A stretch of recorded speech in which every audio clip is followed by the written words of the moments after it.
유치원생 같은 어린 아이들도 자랑하는 것을 좋아합니다. 한 유치원에서 있었던 일입니다. 아이 하나가 이렇게 이야기했어요. 우리 엄마가 요즘 수영 배우는데 잠수를 30초나 한다. 그러자 다른 아이가 이렇게 이야기했습니다. 우리 할머니는 해녀라서 50초나 잠수한다. 엄청 오래 하지? 이야기를 듣던 다른 아이가 또 이렇게 이야기했습니다. 우리 삼촌은 작년에 물에 들어가서 아직 안 나왔다.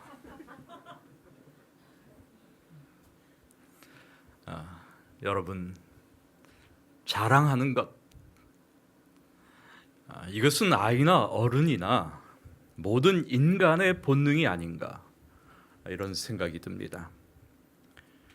누구에게나 자랑거리가 하나씩은 다 있습니다. 그래서 사람들은 돈과 재산과 지위와 명예를 자랑하고 가문과 자식과 경력과 업적을 자랑합니다. 심지어 요즘에는 참 많은 사람들이 특별히 먹는 것을 자랑하더라고요. 그래서 뭘 먹었는지 이런 것들을 찍어서 올리기 참 바쁜 것 같습니다. 뿐만 아니라 어떤 사람들은 자신의 몸의 아름다움을 자랑합니다. 그래서 근육을 자랑하고 또 미모를 자랑합니다. 바울도 예수님을 만나기 전 자신의 가문과 혈통을 자랑했습니다. 자신의 종교적 열심을 자랑했습니다.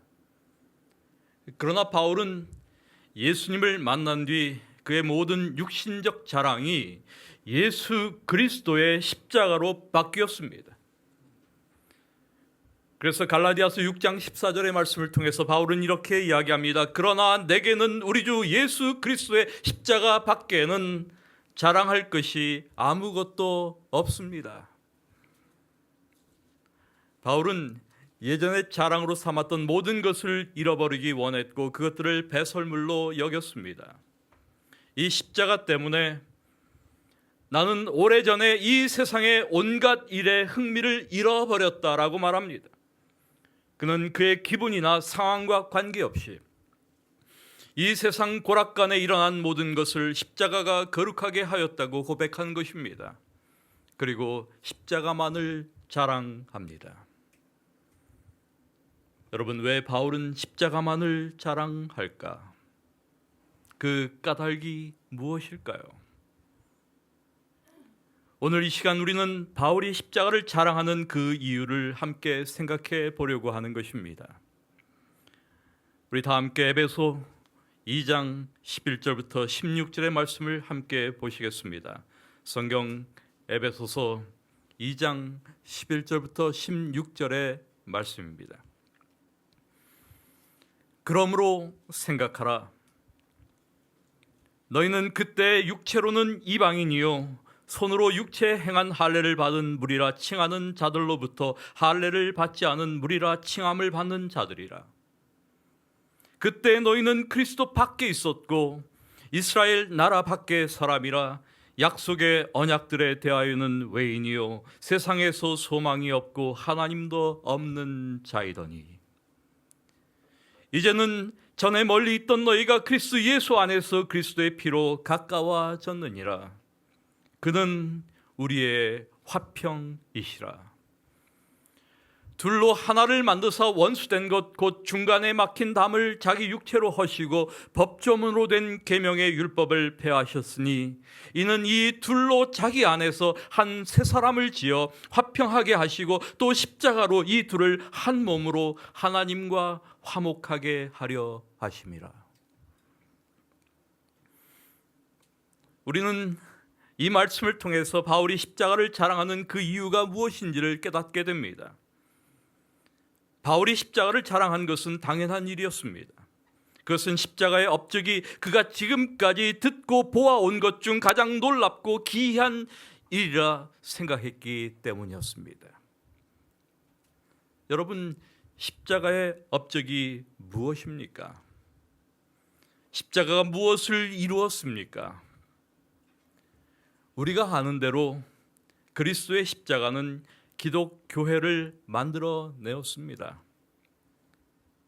그런데 왜 이것이 바울에게 그토록 놀라운 일이었을까요? 그것은 교회 안에 유대인과 이방인이 나란히 함께 존재한다고 하는 이유 때문이었습니다. 교회 내에 이방인과 유대인이 공존하는 것, 이것은 사도를 놀라게 하기에 충분한 일이었습니다. 우리가 아는 대로 유대인들과 이방인들 사이에는 막힌 담이 있었습니다. 유대인들은 이방인들을 경멸했습니다. 그들 사이에는 오랜 증오와 또한 앙심이 있었습니다. 그런데 십자가로 인하여 중간에 막힌 담이 허물어졌다는 것입니다. 유대인과 이방인이 자리를 같이 한 것입니다. 그것은 불가능한 일처럼 보였던 것이었습니다. 그런데 그 불가능한 일이 현실로 바뀌었습니다. 이것은 정말 놀랍고 엄청난 일이었습니다. 사실 바울은 회심 이전 그 모진 유대인 가운데 한 사람이었습니다.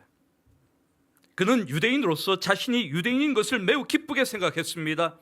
또한 거기에 대한 대단한 자부심을 가지고 있었던 인물이었습니다. 그리고 그는 이방인들을 경멸했던 사람이었습니다. 그런 그가 새로운 사실을 발견한 것입니다. 불가능했던 평화의 시련을 본 것입니다.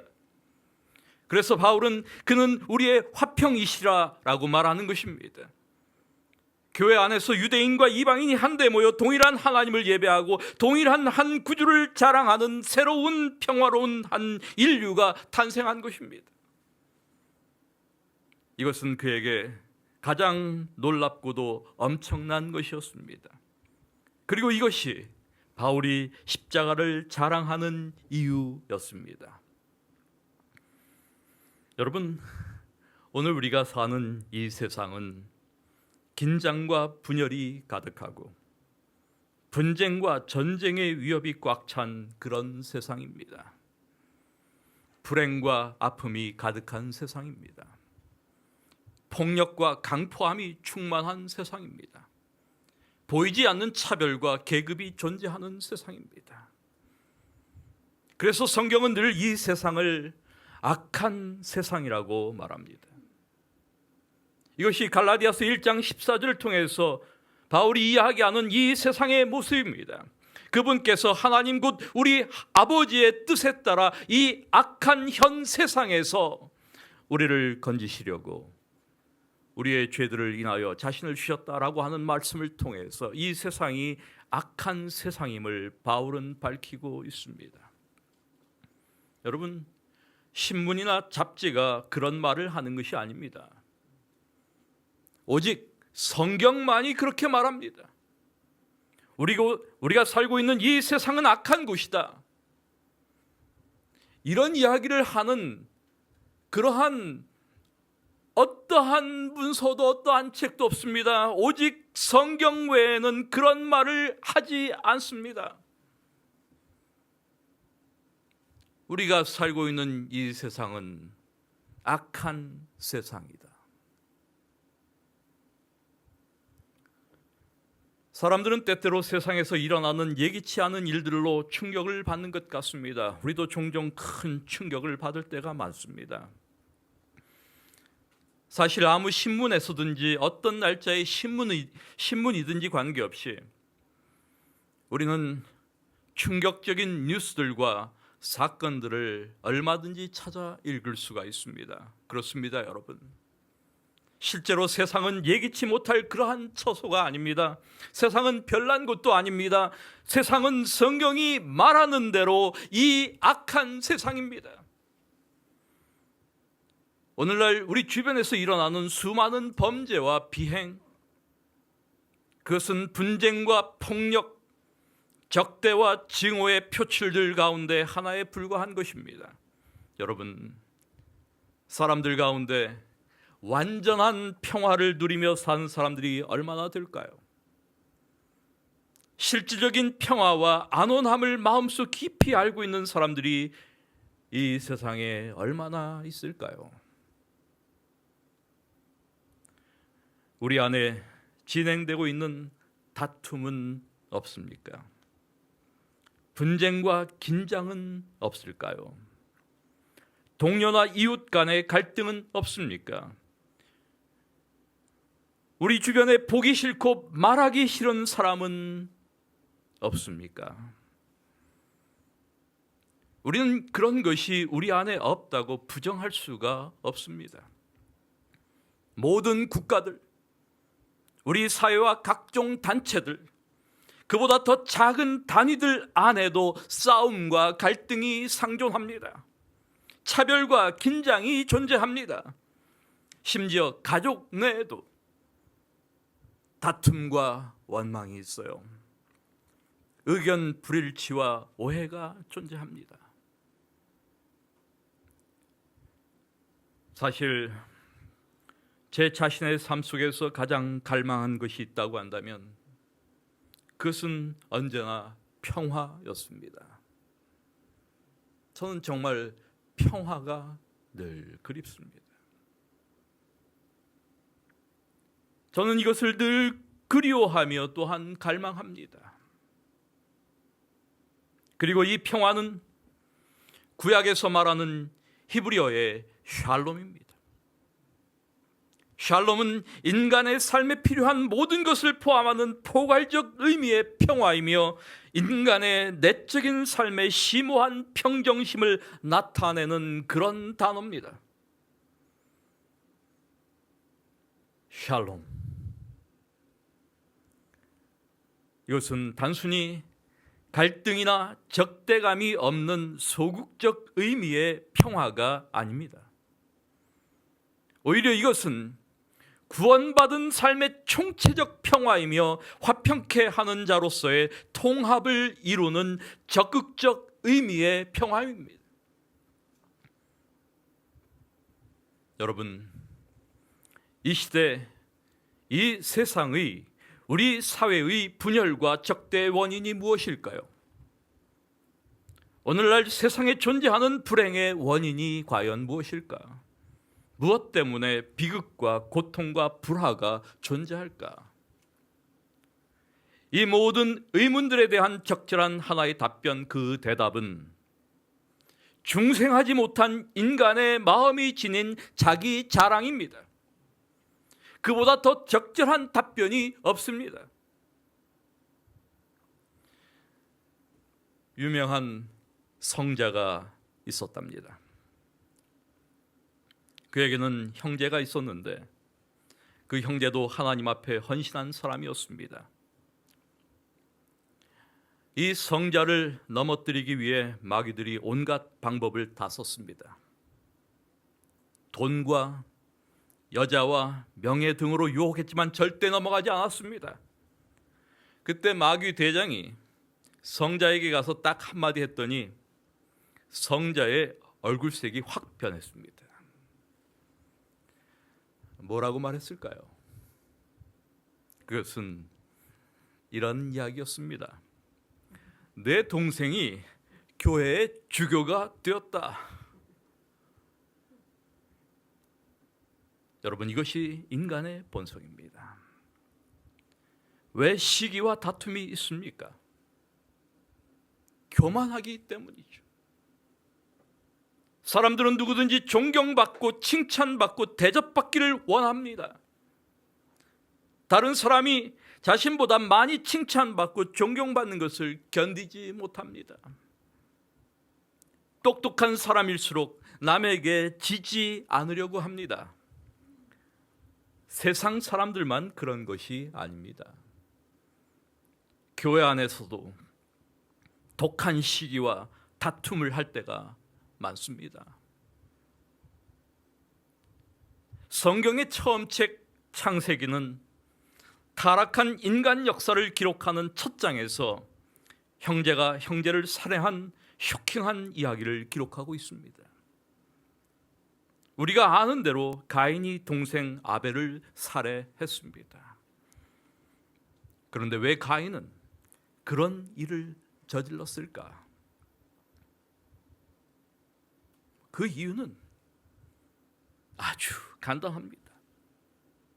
그것은 시기심 때문이었습니다. 여러분, 그렇습니다. 시기라고 하는 것은 자기 자랑의 다른 모습입니다. 시기와 자기 자랑은 인류의 초기부터 존재했으며 그때부터 지금까지 존속해 오고 있는 것입니다. 이 성경에는 정말 그런 종류의 이야기들이 가득 실려 있습니다. 성경은 우리에게 진실을 말해주는 정직한 책입니다. 이러한 의미에서 그것은 인간 본성을 그대로 보여주며 그것을 숨기지 않습니다. 자기 자랑은 갖가지 다양한 방식으로 그 모습을 드러냅니다. 그래서 선지자 예레미야는 이런 위대한 진술을 우리에게 전하는 것입니다. 예레미야 9장 23절의 말씀에서 여호와께서 이같이 말씀하시되 지혜로운 자는 그 지혜를 자랑치 말라. 용사는 그 용맹을 자랑치 말라. 부자는 그 부함을 자랑치 말라. 그렇습니다. 개인과 국가들, 모든 집단들에 존재하는 온갖 분쟁과 불행, 그리고 갈등의 본질적 원인, 그것은 다름 아니라 자기 자랑입니다. 여러분, 우리가 기억해야 합니다. 교회 안에서도 마찬가지입니다. 우리는 이 사실을 분명히 인식할 필요가 있습니다. 여러분, 우리는 모두 무엇을 자랑합니까? 우리는 종종 자신의 출신과 가문을 자랑합니다. 출신 학교를 자랑하고 집안을 자랑합니다. 이것은 흔히 들을 수 있는 인간의 자랑입니다. 바울도 이것을 자랑거리로 생각한 적이 있었습니다. 자신이 이스라엘 족속이요 베냐민 지파요 히브리인 중에 히브리임을 자랑했습니다. 우리는 이런 것들이 자랑이 되는구나 라고 하는 것을 여기에서 보는 것이죠. 그리고 이것이 갈등과 분쟁의 한 요소임을 우리는 부인할 수가 없습니다. 또 우리는 부와 권세를 자랑합니다. 오늘날 세상에는 가진 자와 못 가진 자 사이에 얼마나 많은 갈등이 존재합니까? 가진 자들은 자신이 가진 것을 놓치지 않으려고 하고 가지지 못한 사람들은 가지기를 원합니다. 각자가 똑같은 욕망에 사로잡혀 있는 것이지요. 불가피하게 분쟁과 갈등이 발생합니다. 이것이 산업 분쟁 혹은 노사 간의 갈등의 원인이 아닙니까?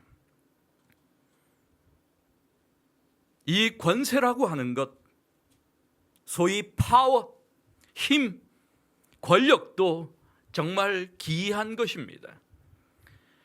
강대국들은 이 힘에 다 취해 있습니다. 개개인도 역시 권세에 취해 있습니다. 오늘의 정치인도 권력에 취해 있습니다. 소위 우리 사회의 갑질의 모든 형태도 이것을 보여주는 것이 아닙니까? 권력에 대한 자랑이 인류 역사에 점철되어 있음을 우리는 보게 되는 것이죠. 그리고 여러분, 우리는 우리의 지성을 자랑합니다. 성경의 세계에서도 헬라인과 야만인, 지혜자와 우매자 같은 부류가 등장합니다. 헬라인들은 그들이 가지고 있었던 소위 지성, 지혜를 자랑했습니다. 그래서 어쩌면 위대한 철인들을 배출했는지도 모르겠어요. 그들은 세계를 이런 의미에서 헬라인과 야만인, 지혜자와 우매자로 구분했습니다. 이 점과 관련해서도 역시 대항과 갈등, 압박감과 긴장이 여전히 존재합니다. 여러분, 이런 현상은 과거와 마찬가지로 오늘의 세계에서도 흔하게 발견됩니다. 이 미묘한 구분과 차별, 이것이 우리의 삶 전체에 스며들어 있다는 뜻입니다.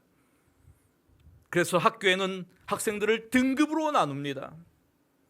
또한 순위로 나타냅니다.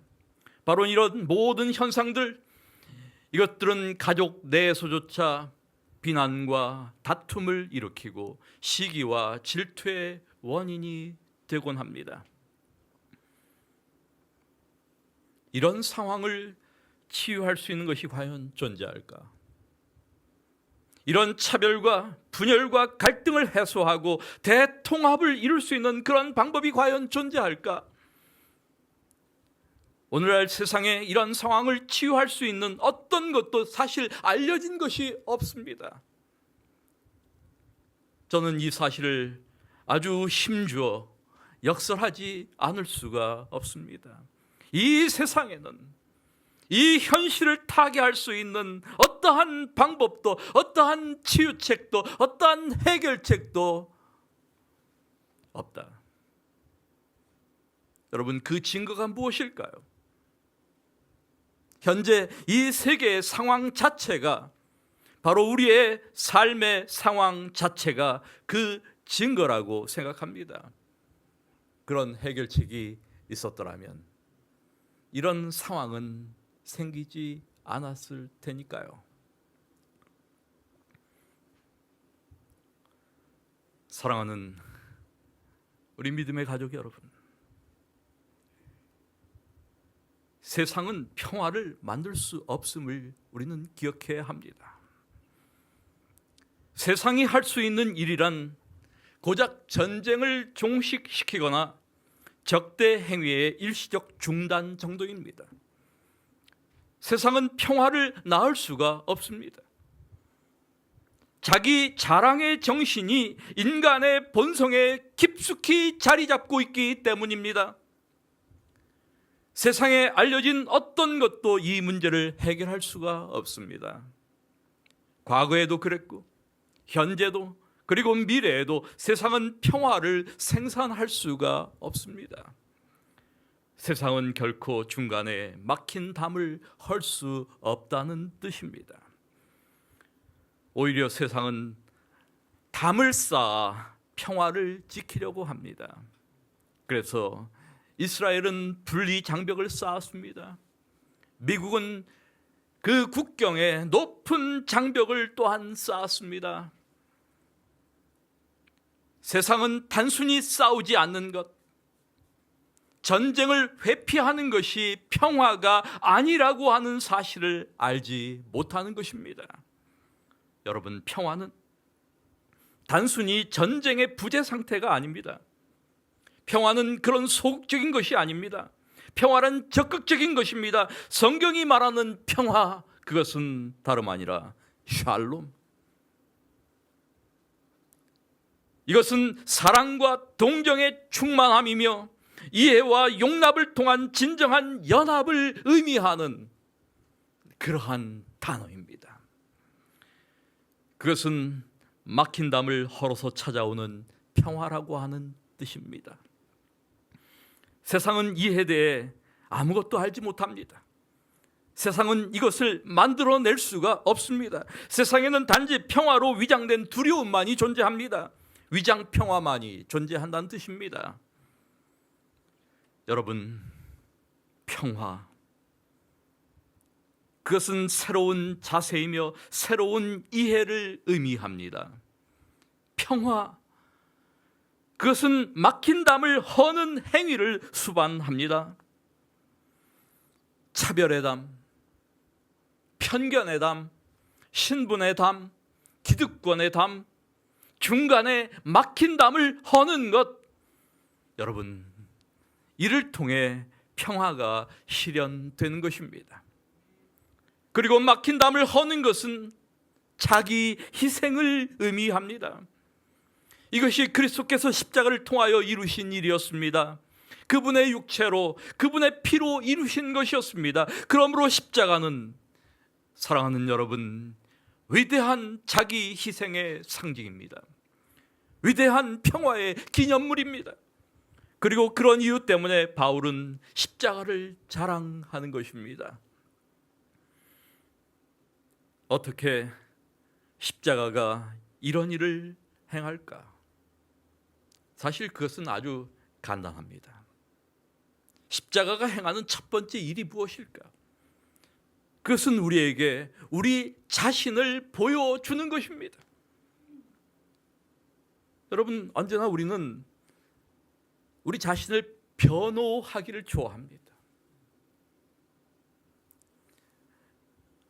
이혼하는 부부의 이야기를 한번 들어보세요. 잘못은 언제나 상대방에게 있습니다. 자신은 언제나 틀리지 않고 훌륭합니다. 상대방이 이해를 못할 뿐입니다. 이렇게 우리는 모두 평화의 사람들임을 내세울 때가 많아요. 남과 다투기를 원치 않는다고 그렇게 말하기 좋아합니다. 문제는 언제나 다른 사람에게 있다는 것이죠. 이것이 우리가 가지고 있는 생각입니다. 그런데 여러분, 십자가는 무엇을 말할까요? 십자가는 우리의 실상이 무엇인가를 보여줍니다.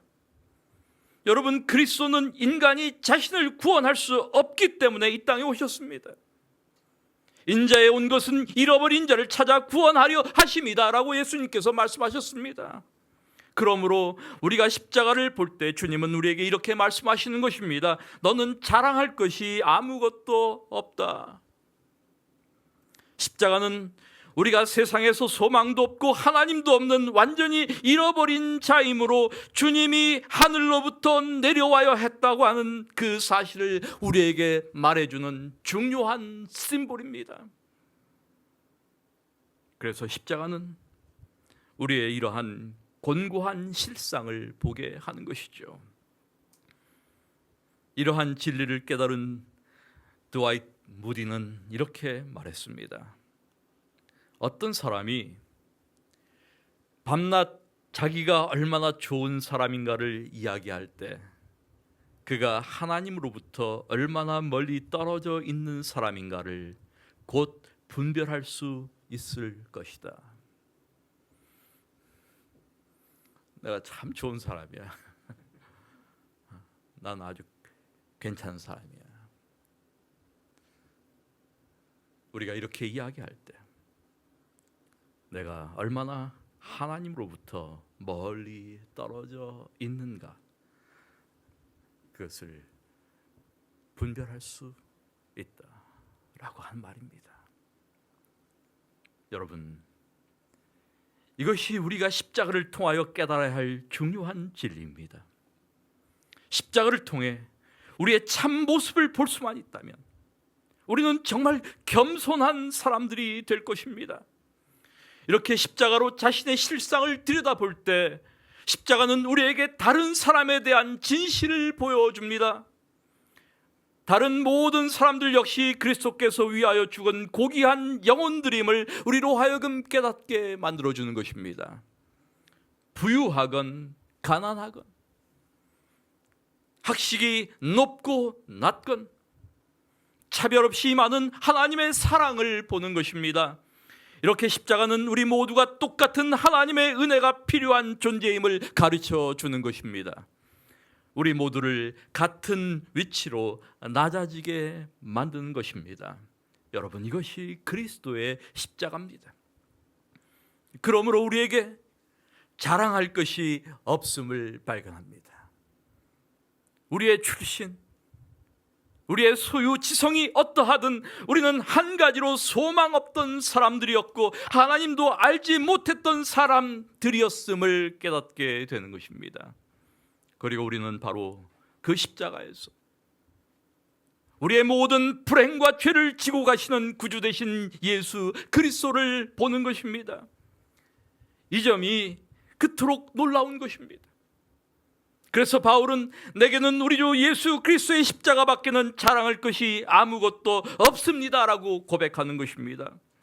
우리를 구원하시는 그리스도, 그분은 우리의 화평이시라.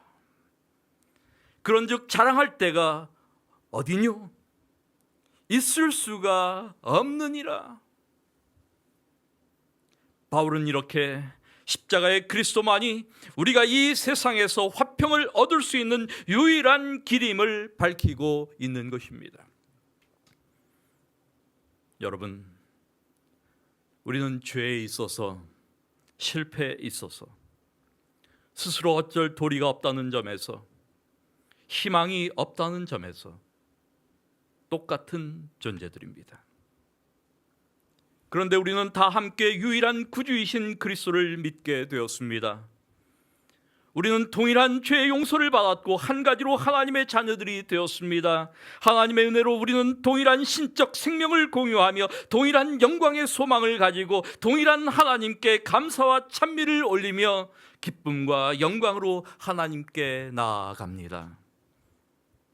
여러분, 바로 이런 방식으로 유대인과 이방인 사이에서 막힌 담이 허물어졌습니다. 사랑하는 여러분, 이런 방식으로 우리 안에 있는 모든 막힌 담이 허물어지기를 원합니다. 이것이 우리가 이 세상에서 평화를 얻을 수 있는 유일한 길입니다. 오늘날 우리 자신과 우리의 가정, 우리 사회와 이 믿음의 공동체인 우리의 교회와 기관, 그리고 세상의 유일한 희망이 바로 여기에 있습니다. 만일 내 삶에 어떤 사람과의 장벽을 느끼고 있다면 그 막힌 담을 허십시다. 더 이상 담을 쌓는 것이 아니라 담을 없애는 삶을 사십시다. 사랑하는 여러분, 나의 실상을 보여주는 십자가 앞에서 우리가 자랑할 것이 무엇이 있겠습니까? 내게는 우리 주 예수 그리스도의 십자가 외에 결코 자랑할 것이 없으니 십자가 외에는 자랑할 것이 없는 우리의 삶이 되기를 이 시간 소망합니다. 우리의 삶의 모든 긴장과 갈등, 시기와 질투, 경쟁과 다툼, 탐욕과 욕망에서 자유로운 마음의 평화가 찾아오기를 이 복된 날 우리는 하나님께 기도합니다. 막힌 담이 없는 사람들과의 관계가 그리스도의 십자가 앞에서 새로이 회복되는 그런 날이 우리에게 도래하기를 기도하는 것이죠. 여러분, 다시 한번 우리 모두가 우리의 마음 가운데 깊이 담아 두십시다. 우리의 생각에 깊이 새겨 놓으십시다. 그리스도야말로 우리의 평화가 되시는 분이십니다. 그분이 우리의 평화이십니다. 말씀을 마칩니다.